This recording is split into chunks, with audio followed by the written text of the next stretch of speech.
come in as a freshman and you're getting minutes at Penn State. You're playing one of the most violent sports. My NFL career was a long, windy one. I was undrafted, cut several times, injured several times. How did you get yourself mentally ready? But one thing my dad did do, and my mom for that matter, is effort and hustle and work ethic.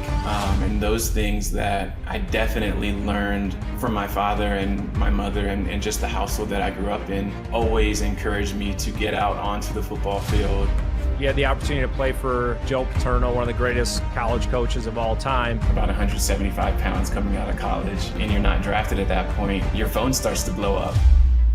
And just talk to you a little bit about the Super Bowl. Catching a punt return in a windy San Francisco stadium. So, he tapped me on the shoulder and, asked if I would go back and get this next punt return, and ended up running about a 62-yard punt return, which was the longest punt return in Super Bowl history at the time. But you're never going to know unless you show up. Life is all about the journey, and it's been an honor to have you on our show, and I know our guests will benefit greatly. Jordan Norwood, I'd like to welcome you to the House of Bricks podcast. I'd like to welcome everybody back to another episode of the House of Bricks podcast, featuring top CEOs, business leaders, professional athletes, medical professionals, and I'm always excited to have my guests on the show, or else I wouldn't have them on the show. And today I'm exceptionally excited to welcome someone I met about a year ago. Jordan Norwood has an incredible story of how he's used life's experiences for him and really overcome a lot of adversity and made the best of a lot of difficult situations that produced an incredible outcome. So Jordan Norwood, I'd like to welcome you to the House of Bricks podcast. Hey, Adam. Thanks a lot for having me, man. My honor, for sure. I know you've been following very closely every one of our episodes. You can't get enough of the House of Bricks. But as I mentioned before, we're featuring people that have really accomplished a lot in life. And we always look at the success that people have. But a lot of times people don't understand the work that it takes to get to where, you've been able to achieve, the outcomes you've been able to achieve. And so for our guests out there that aren't familiar with your story, tell us a little bit about you. I am an 8-year NFL alum at this point, retired from the NFL in 2017. Father, husband, all of those things. And I'm home here in Denver, Colorado. I finished my NFL career here in Denver and decided to stay put, which a lot of guys do out here. And yeah, my NFL career was a long, windy one. I was undrafted, cut several times, injured several times, found myself out of football right in the middle of my NFL career. So you just let me know where you want me to start with some of the hurdles and things I was fortunate to be able to jump over. Yeah, so absolutely love to get into the NFL career, and obviously achieved one of the greatest achievements in being an NFL player and winning a Super Bowl with Peyton Manning. But I know there was a long road in getting there. Tell us about I guess we'll start in high school, being a parent of 4 athletes trying to achieve whatever outcome they are able to, whether it's playing at a Division I level, semi-pro, pro. Just talk to us about your high school journey. I grew up in a football household, though. My father's a college football coach, has been, for over 30 years now, and I'm 36. So we did a lot of moving around growing up. He played football at the University of Hawaii, where I was born, and then we bounced around I think maybe 6 or 7 different states before I landed in high school in Pennsylvania while he was coaching at Penn State. So in high school, I was an undersized, still am an undersized wide receiver and defensive back. I graduated high school at about 5, maybe 5'10", but definitely under 155 pounds. So I was lightweight, by all purposes, definitely a lightweight, but I had some interest from D3 schools. Then with my dad being on the coaching staff and me being so close to Penn State, Joe Paterno and the rest of the staff decided to give me a shot. My dad actually stayed out of the recruiting process entirely, which is kind of its own story of kind of a split staff in terms of offering me a scholarship. There were definitely people on the staff that didn't think I deserved the scholarship. So a little internal chip on the shoulder there too. But Yeah, just a fun journey. And in terms of that high school to college journey, there was literally one person that outside of my father that encouraged me and said, Jordan, you can play at this level of football, the Division I level. Don't doubt yourself. That's what it took for me. I was undersized and wasn't sure if I was good enough or big enough for that matter. And took that one individual, Kenny Carter, to say that to me. That empowered me quite a bit. So you're 5'10", buck 55, looking to play D1 football at Penn State. So definitely didn't fit the mold on the external, from an external perspective, but obviously on the inside, you had to have some personal confidence in what you were able to achieve, and then also some mental toughness. I want to talk a little bit about your dad being a football coach and growing up in a football household. Was he pretty demanding in terms of what his expectations were, from you in the classroom, on the field? Did he create some regiments, workouts that you were committed to, or was this something that he kind of stepped back and just played the dad role? It's definitely something that he did more of the step back and encourage for sure, motivate for sure, lend his expertise for sure. But for the most part, it was step back and play the dad role. One of the things that kind of shaped my upbringing was this whole moving around quite a bit. And within that, I had times when I was like, I don't feel like playing basketball, Dad. I don't feel like playing football because I don't want to break down that social barrier of meeting new people. And I just didn't feel like going through it again. But one thing my dad did do, and my mom for that matter, is always encourage me to get out onto the football field, get out onto the basketball field or basketball court, because they knew that once I did those things, a lot of things just start to fall in place for me, whether it's social groups and friends or the motivation to go to school and do well in school. All of those things start to fall in place once I get onto a team and kind of show what I can do. So what he did obviously worked. And so are there any practical tools I'd even love to learn? Because as a father of 4 boys, I know the level of commitment it takes, not from the kids, but from the parents. Yeah, it's practice 7 nights a week. It's tournaments in Chicago, Buffalo, Toronto. You're gone 36 weekends a year at different showcases. And so if I see my son play at a level I know he's not, below a level I think he's capable of, and it's not production, it's commitment, it's effort, the things that you can control, preparation. Did he ever get on you about those things if he saw you were unprepared, or how would he handle that? I think that's a good question. For one, I think that it's important to and I'm a father also. I think it's important to let our children fall in love with sport or art or whatever it might be. So I think there is a fine line of kind of pushing too hard. And for me in my upbringing, my older brother and I loved basketball. We were, just like you said, playing every weekend, probably playing 100 games a year, a calendar year, and then fitting in football in those other 2 or 3 months. But we played a whole lot of basketball growing up. And I think some of the things, like when you mention effort and hustle and work ethic and those things, that I definitely learned from my father and my mother and just the household that I grew up in. I actually don't think that those are things that need to always be taught on the basketball court or on the football field. Those are things that I learned within my household, and they carried over. But it's those are character things that when I entered the practice field for football, the effort was going to be the same as for a game or for any other occasion. And I think those were more character things that my dad and both my parents really instilled in me on a regular basis.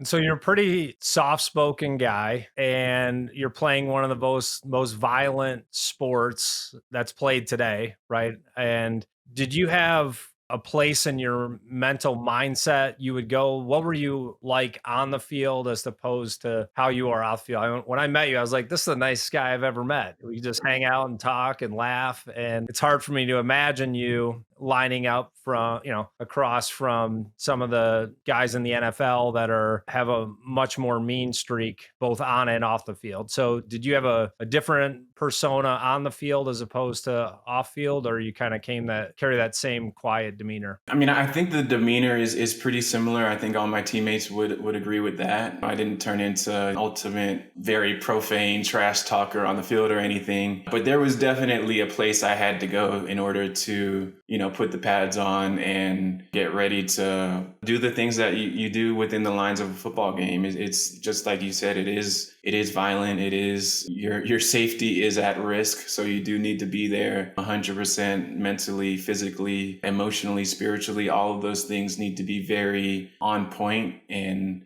focused in order to succeed, but also in order to just stay healthy out there. You need to be on point. So, I wouldn't say that my personality changed on the football field, but internally, I definitely needed to get psyched up and get myself ready, and physically also get ready to take a beating, to be honest.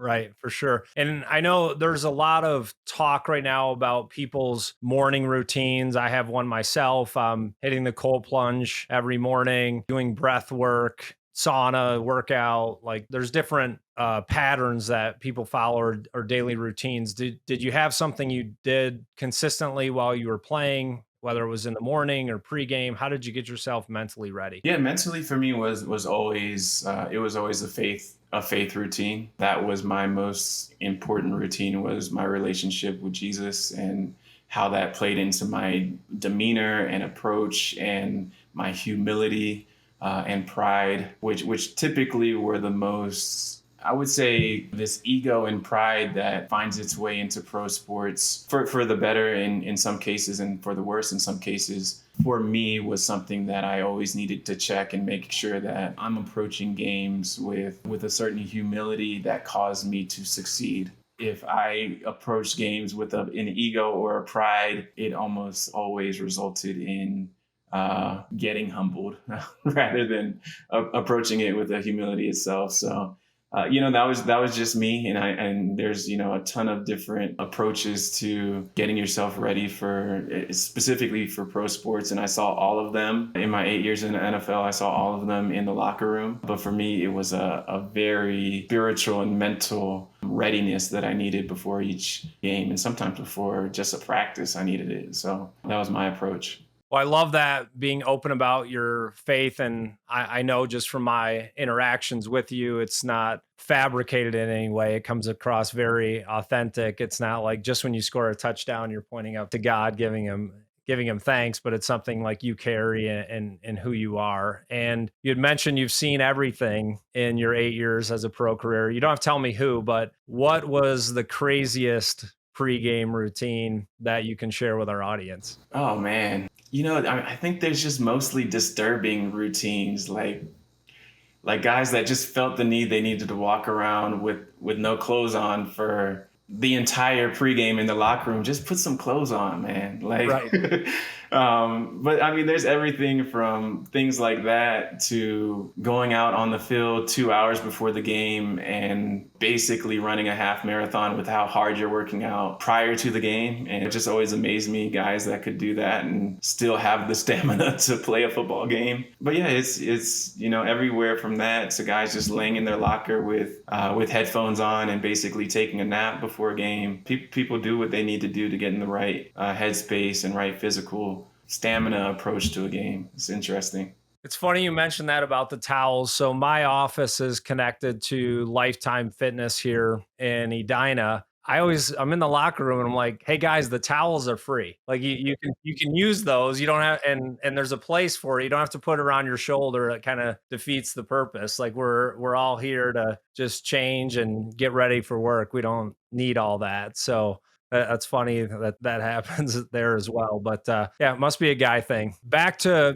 coming out of high school, you go to Penn State. As you know, I've had a very successful career as an entrepreneur, but also now helping coach other entrepreneurs. And it's definitely a transition from being a player on the field to coaching, being a coach. You had the opportunity to play for Joe Paterno, one of the greatest college coaches of all time. Is there any anything that you can share with our audience, just in terms of how he was able to get buy-in from the team, what the culture was, how he was able to establish and enforce it? Because at a D1 school like that, and then even more in the NFL, there's a lot of egos, right? Everyone has talent, everyone has speed, strength. It's how do you get it all to work together to really have success? So tell us a little bit about the culture there and how he was able to create buy-in. Yeah, I mean, I think the culture at Penn State, even then in the early 2000s, I got to Penn State in 2008. It was different than most Division I college football programs, and again, I only know this because my dad was in a lot of different Division I college football programs coaching over the past couple decades. So yeah, at Penn State, it was a very visible buy-in. And by visible, I mean, nobody had beards at Penn State. Beards, whether I could grow one or not back then is besides the point. Like, nobody had facial hair. That was part of the thing that was part of our culture. This clean cut, student athletes. Nobody had their name on the back of the jersey. So you had to buy into this whole culture of, I'm going to sacrifice my personal identity for a little bit for the identity of this team and this bigger picture and these bigger goals, team goals. From a high level, that's what Joe Paterno got young men to buy into. And along with that was the student athlete portion of that, where you're buying into being a successful student, having a certain GPA in order to be on the field. So yeah, high level, those are, that's kind of the culture that Joe built at Penn State on a day-to-day, more tangible basis. He was an incredible human being and coach, and somebody that was very intentional about knowing about the people in his life. I'll say, whether it was a player on the field, a coach on the staff, the secretary in the football building, people around town in State College, Pennsylvania, Joe cared to know about them. And it showed. And that's probably one of the most remarkable things about Joe Paterno that I can say is just how well he knew people and cared to know people. He didn't forget names or faces. Even at 80 years old, he could meet somebody once and see them in a completely different context 2 months later and say, hey, you're this, I met you here. How's your son or daughter doing? I remember you told me this. And it's just incredible that he could do that.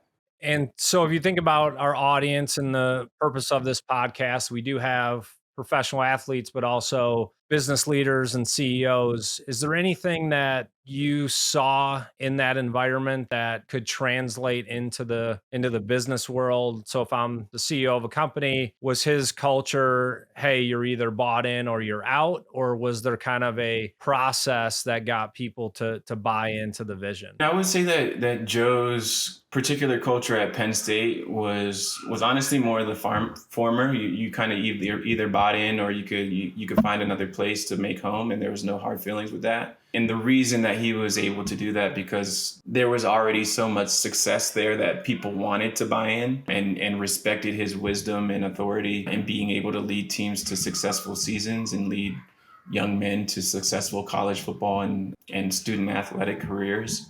So there was some back end to that culture. But yeah, I would say in starting something, there just needs to be an identity, right? And there was an identity at Penn State.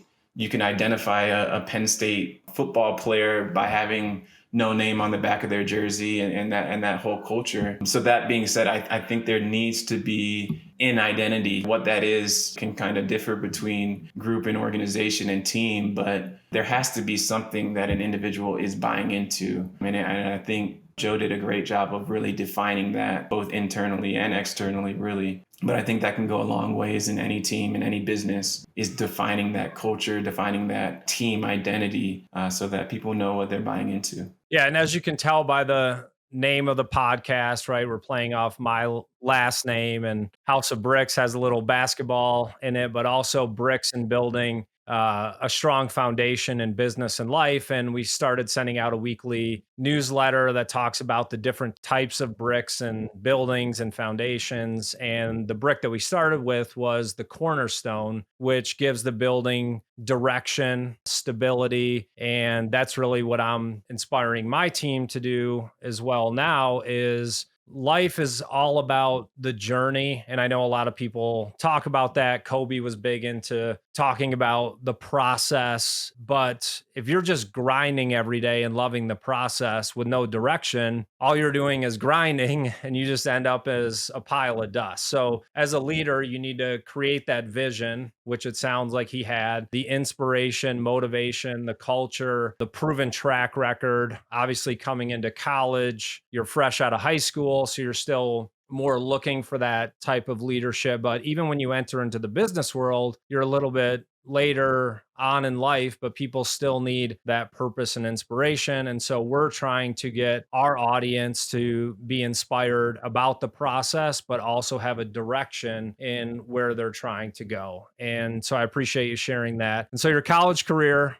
obviously a ton of talent. There's probably pluses and minuses to having your dad on the coaching staff there. How were you able to establish yourself as a player there, and how did you do at Penn State? Yeah, in terms of my dad being on the coaching staff, it was always fun. He was on the defensive side of the ball, coaching the secondary, so I went up against his guys as a receiver every day in practice. So fortunately didn't get coached directly by him, but fortunately and unfortunately. But had a great 4-year career at Penn State. Ended up playing as a freshman along with a couple other receivers. We had a really young in the beginning receiver group, and by the time I was a senior, we had a really old receivers group, all of which transitioned into the NFL. So I was one of 3 receivers my senior year that I was about to say got drafted. I didn't get drafted. So not recruited out of high school, come in as a freshman and you're getting minutes at Penn State, and then you didn't get drafted out of college either, but still ended up making it in the NFL for Right.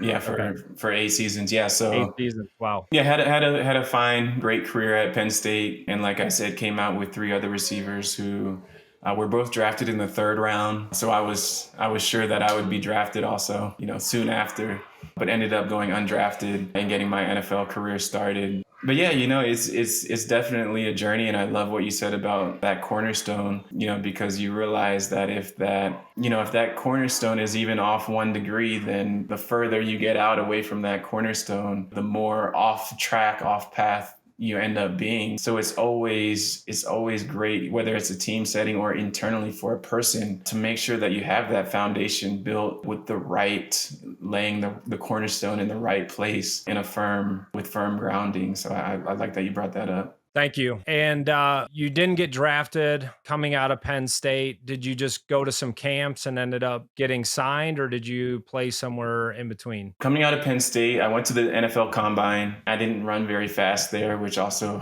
might have played into me not getting drafted. But what's not fast to you though? I ran a 4.56. So, okay. At my size, I need to run faster than that. Being 5'11", about 175 pounds coming out of college. If you're going to be that size, you need to put something in the 4.4s for sure. So yeah, I went to the NFL Combine, did my pro day at Penn State, which I actually did run in the 4.4s, ran a little faster. But what happens is during the NFL draft, as it gets towards the late rounds, and you're not drafted at that point, your phone starts to blow up, and you have some teams, calling you, say, hey, we want to bring you in as an undrafted free agent. And so I had just that. I had, maybe 12 to 15 teams that I had the opportunity to choose from to attend their rookie minicamp, basically as an undrafted free agent. So I chose to go to Denver. I chose to go to Cleveland as a rookie, and ended up making it through their rookie mini camp and getting invited to the official training camp just before the season. And yeah, that was the beginning of my journey. I ended up getting cut there at the beginning of training camp or at the end of training camp in Cleveland, and then moving over to Philadelphia a few weeks later. But yeah, that was kind of my journey, just the combine, undrafted, getting into training camp with Cleveland, but then getting cut. So talking about the mental toughness part of it, you mentioned the faith component, obviously a big driver for you and a great place to put your trust and foundation in. But through these different challenges, I mean, you had to have some doubts at times. It says, well, I'm not even being recruited out of high school. Yeah, I'm going to Penn State. Maybe I'll get some minutes there. Being a college athlete is a lot of work, right? I tell my kids to enjoy their sports as much as they can now, balancing school and sports. But the older you get and the further along you are in your career, the more it becomes like a job. What kept you going from a mental toughness standpoint, even getting into these undrafted camps and then not getting signed there either? Like, what kept you so mentally tough? I think it. I mean, a big part of it is my faith journey and just understanding who I was and why I was, in locker rooms, and having the opportunity to be at a rookie mini camp was kind of, the basis of that. But definitely mental toughness, and just the thought of, throughout my entire upbringing, it was just kind of just show up. Moving around the United States and not wanting to go to even try out for a new team, mostly because I was a quiet person and didn't want to make new friends. And my dad just encouraging me to just show up and get out there on the field, get out there on the court, is something that always kind of rang in my head. Just continue to show up. Either good things will happen or things won't play out the way you want them to, but you're never going to know unless you show up. So that's really what I did throughout my 8-year NFL career, was just continue to show up, continue to be prepared when I did show up, be a coachable player, do a lot of the details right. It just turned into a place where I started to make some football teams, found a couple coaches and general managers of teams that really liked me. And really, one general manager is someone that brought me from Philadelphia back to Cleveland and over to Denver when I got to Denver in 2014. Tom Eckert is just somebody that believed in me, and sometimes it just takes that one person too. Well, you said a couple of really important things there that I want to drill on. First is the power that you can have in other people's lives by believing in them, right? You never know what that ripple effect is. The person that you recognized that's on your team or in your office, a coworker, just that moment of inspiration can really make an impact. And you may not ever see the fruit of it, but just understanding the power. I've heard so many stories like that. And secondly, is you mentioned being coachable as a player, which can also translate into work, being a coachable team member by the CEO. What made you describe yourself as coachable? That's a great question. I mean, I do think in pro sports, and even specifically in football, and even specifically at the wide receiver position, sometimes there's egos there, and all of us have come from a college career where we are, in most cases, we were the guy in college. And so when that doesn't always translate very well to the NFL, where there's a lot of guys that are the guy, right? And it might not be your turn to be the guy in your NFL locker room like it was in college. So there's a certain, maybe it's humility, maybe it's being coachable, that has to happen in some of these individuals. Some of them can't all be the guy, basically. And so I guess I was willing to understand that, and to kind of be the guy that was just, hey, can you do this? Can you play this position? This guy's hurt. Can you play his position? This guy doesn't know the play when we break the huddle. Can you make sure that he knows the play by the time you get to the line of scrimmage? So just those sorts of things that are not physical ability. They're more kind of effort or studying a little bit more, that really helped, probably added a couple years onto my NFL career. And so you mentioned going to Denver, or Cleveland, Philadelphia, Denver. I think that's the right order. We've talked about the coaches that you've been around. I know during your time at Denver, you probably had some pretty good teammates, not to favor one over the other, but your quarterback was one of the greatest to ever play the game. Can you tell us who that was, and as a leader, some of the attributes he was able to demonstrate to get his team to buy in? I mean, so Peyton Manning was the quarterback when we won the Super Bowl here in Denver. I'm going to assume that's who you were talking about. I did also play with a couple other great Denver quarterbacks, but Peyton was, I mean, he was just how you would think Peyton Manning is in the locker room. He's somebody that has high expectations of his teammates and of himself, ultimately. Just commands respect by way of his pedigree and what he had done at that point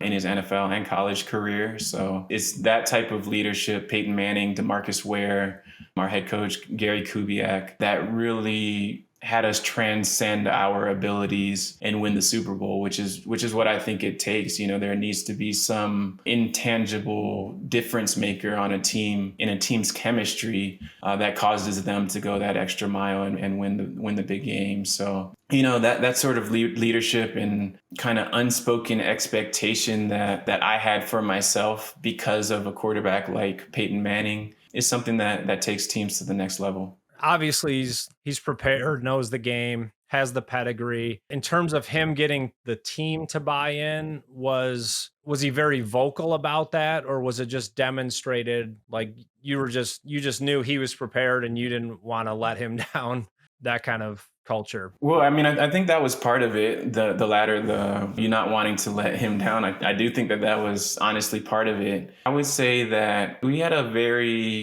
a rough season. We started off pretty hot, and then our offense didn't really play very well. And something that can happen in NFL locker rooms very quickly is this very divisive, the defense is upset with the offense because they're not playing well, or it could be vice versa. But I think it was kind of at that point in our season when we saw the leadership of Peyton and really bringing together our offense. He organized team dinners every week where we would just get together and chat about the upcoming game, or really just hang out and have a great steak dinner and get to know each other and build kind of the morale boost and the camaraderie that he knew we needed. He knew that we needed to stick together and that we could make it through the playoffs and to the Super Bowl if we did that. So yeah, I mean, we all bought into the X's and O's and all those things on the field, but there was going to be some things that we needed to do off the field that Peyton led, because we were having a tough time as an offense, and he gathered us and kept us together. And just talk to you a little bit about the Super Bowl. So if my memory serves me correctly, you had a pretty incredible play during that game, a punt return. Is that correct? Yeah, that is correct. Want to tell us what the score was, the setting? I mean, it's okay. I know you're a humble guy. I know you don't like accolades, but just set that aside for a minute and put us through that experience as if we all know that you are humble and it's not about you, but let it loose a little bit. Sure. Well, I mean, I think you're going to be disappointed that I don't know what the score was at that point in the game. So I'm not a huge football fan, first of all, just to let you know. Like I loved playing and being out on the field, and that experience at the Super Bowl is incredible and will always be one of my favorite memories. But yeah, it was late into the second quarter. I actually was not even the starting punt returner for the game. I was kind of one of the reserve punt returners. Being a punt returner is a very stressful position to be in, especially in the Super Bowl, and especially if your job requires you to do a lot of playing receiver in offense. So our starting punt returner, Emmanuel Sanders, he just wanted to focus on this next upcoming offensive drive and not have the pressure of catching a punt return in a windy San Francisco stadium. So he tapped me on the shoulder and, asked if I would go back and get this next punt return, which I obliged. So I hopped back there and yeah, I remember this vividly. The ball's punted to me. It's hanging up in the air. I look to my left and right to see how the position called gunner, to see if they're running down and look like they'll get to me in time before the ball gets down. And I measured incorrectly. I thought I had enough time to catch the ball and make some moves and run, where in reality, by the time I caught the ball, or by the time I was about to catch the ball, I didn't have enough time to fair catch it. So I went ahead and caught it. And the Carolina Panthers, they were all over me. But there was one guy on the Carolina Panthers that thought I fair caught the ball. And he was the first one to me, fortunately, because he ended up kind of pulling up and, putting his hands up, which signaled to all his other teammates that, oh, he must have fair caught it, because our first guy to him, kind of pulled up and didn't hit him. So there was, 6 or 7 Carolina Panthers around me, none of which tried to tackle me in that first millisecond of me catching the punt. And yeah, that said, Adam, I kind of took it and ran around the corner and ended up running about a 62-yard punt return, which was the longest punt return in Super Bowl history at the time. But it ended up setting us up to take the lead or extend our lead. I think we extended our lead after that punt return and then never lost our lead at that point, and ended up going on to win the Super Bowl. Well, you got to give credit to your dad for that, because why? He told you just show up, right? If you're not on the field, that doesn't happen. Exactly. And the second is things don't always have to go how you script them in life, because they never do. And that defender thinking you fair caught the ball, you getting tapped into the game, and then boom, you set a record in the Super Bowl for the longest punt return for a guy that, doesn't even really like football. He's playing on the highest stage. Now he's sporting a Super Bowl ring. But I get it. I love other sports, but there's something about basketball. Like, it just takes me to another mindset where it's just, I could play all day and love the game. So I do understand your passion. Is basketball like truly your passion if you could have picked one over the other? No, and maybe I misspoke there. I was saying that I'm not a huge fan of the game. So I was saying that I haven't gone back and watched that Super Bowl tape very much, which is why I don't know what the score was when I went into the game. But yeah, basketball is actually a sport that as I've mentioned, I grew up playing a ton of basketball. When I was finishing up at high school and I went to my guidance counselor and said I need my transcripts to send them to Penn State, she didn't even know I played football on the high school football team. So she was like, "Oh, are you going to play basketball at Penn State?" I was like, "No, I'm going to play football." I didn't even know you played football, Jordan. So yeah, it's kind of, I love myself as a basketball player, and apparently some other people saw me as a basketball player too. That's so funny. So we've talked about your sports career. I know there's a lot of detail we could go into there, overcoming injury, talked about some of the coaches, the great teammates that you have, but I know you as well in your life after football. I know a lot of professional athletes that have a hard time kind of making that transition, right? Of making lots of money, being a pro athlete, but no matter how long you play, you have a limited shelf life. And then what do you do afterwards? So talk to us about kind of the ending of your NFL career and then moving on to the professional career outside of football. I finished playing in 2017. Fortunately for me, I was in a position where I wanted to be finished playing. I called my agent and asked him not to field any more calls from teams, which he still did. He still let me know when, the Detroit Lions wanted me to come out, and the New York Jets, but I was done at that point in 2017. My wife and I had just had our first, and we're about to have our second child, and I was just ready to move on. And when people ask me about my transition out of pro sports and organized sports, at this point I've always said that I feel like I'm still transitioning. I'm still learning new things about myself and the way I operate. Also learning new things about business and how to operate businesses. And that being said, I've started a few different businesses, done some things in real estate over the past 5 years. Started a photography business with my wife, shooting portrait photography, weddings, and headshots and things like that. And most recently, I started a blockchain company about 2 years ago now, that through that, we've actually acquired some ownership in a sports team called Power, which is in the Big 3 basketball league, which is a ton of fun. I'm also learning a lot about what it looks like to own pro sports franchises, which has honestly been a dream of mine. So it's really exciting. It's really a lot of fun.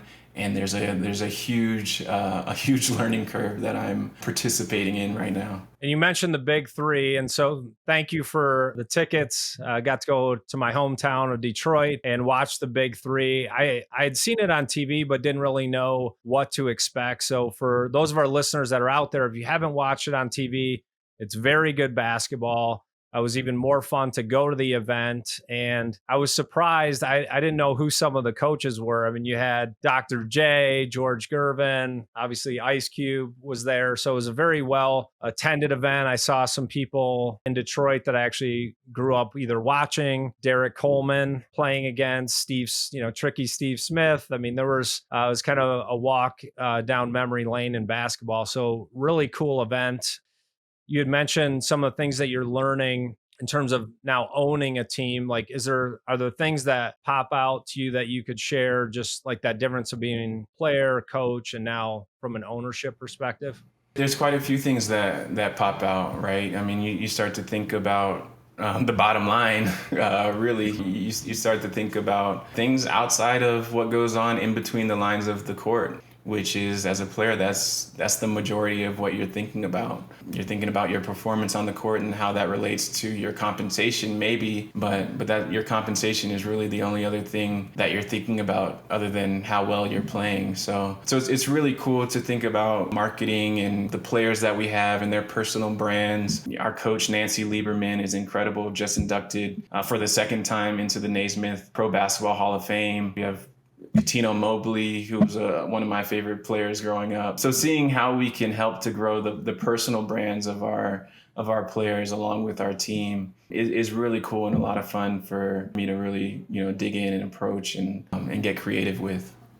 Well, I want to thank you for being a guest here on the House of Bricks. You've been an amazing guest. I know there's things our listeners have learned today from being the son of a coach, how the coach kind of influenced your dad, influenced the culture of your home. I know the investment that parents are making today in youth sports, just the time, the money, the resources. It's a difficult balance of how do you teach your kid to take responsibility and understand the commitment, but also letting them fall in love with the process on their own. You've played for some phenomenal coaches throughout your career, great teammates, but also want to recognize you, Jordan, just in what you have accomplished. You're not only a great athlete, but a great human being. And it's been an honor to have you on our show. And I know our guests will benefit greatly. So I'm hoping this is not the last time you'll be on our show, because I know there's plenty more that we can talk about. So Jordan Norwood, thank you for being a guest on the House of Bricks, and look forward to seeing you soon, my friend. Great. Likewise, Adam. Thanks a lot for having me. Thank you.